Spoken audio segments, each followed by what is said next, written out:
بسم اللہ الرحمن الرحیم۔ السلام علیکم۔ امید کرتا ہوں کہ تمام دوست خیریت سے ہوں گے۔ دوستو، آج میں دنیا کے عظیم صحابی رسول سپہ سالار حضرت خالد بن ولید کے حالات زندگی کے چند اہم پہلو آپ کی نظر کروں گا۔ اس سے پہلے گزارش ہے کہ آپ ہمارے چینل کو سبسکرائب کریں اور ساتھ ہی لگے بیل آئیکن کے بٹن کو پریس کر دیں تاکہ ہماری آنے والی ہر نئی ویڈیو آپ تک بآسانی پہنچ سکے۔ جناب حضرت خالد بن ولید کا خاندان قریش کے بہت ہی نامور اشراف میں سے ہے۔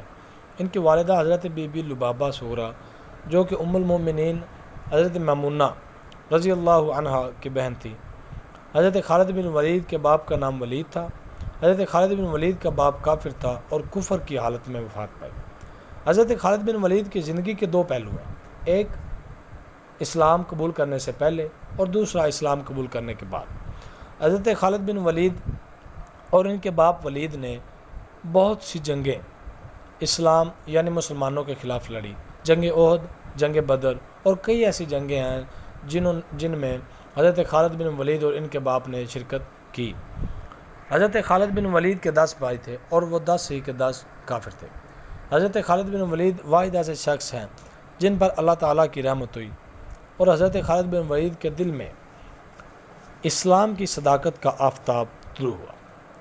حضرت خالد بن ولید نے 628 عیسوی میں صلح حدیبیہ کے موقع پر حضور صلی اللہ علیہ وآلہ وسلم کی بارگاہ میں حاضری دی اور آپ صلی اللہ علیہ وسلم کے ہاتھ پر بیعت کرتے ہوئے اسلام قبول کیا، اور حضرت خالد بن ولید نے اسلام کی طرف سے یعنی مسلمانوں کی طرف سے جنگ لڑنے کا اعلان کر دیا۔ تو پھر آپ صلی اللہ علیہ وآلہ وسلم نے فرمایا کہ اے خالد، مجھے بہت امید تھی کہ تم ایک نہ ایک دن اسلام قبول کرو گے۔ حضرت خالد بن ولید بہادری اور تدابیر جنگ کے اعتبار سے تمام صحابہ اکرام میں ایک خصوصی امتیاز رکھتے تھے۔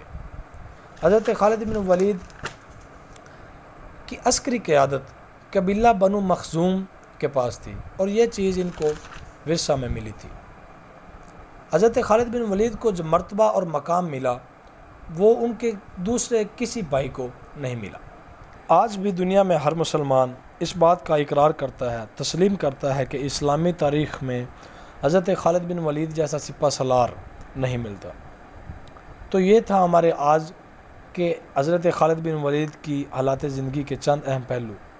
تو ملتے ہیں اگلی ویڈیو میں، تب تک کے لیے اپنا خیال رکھیں۔ خدا حافظ۔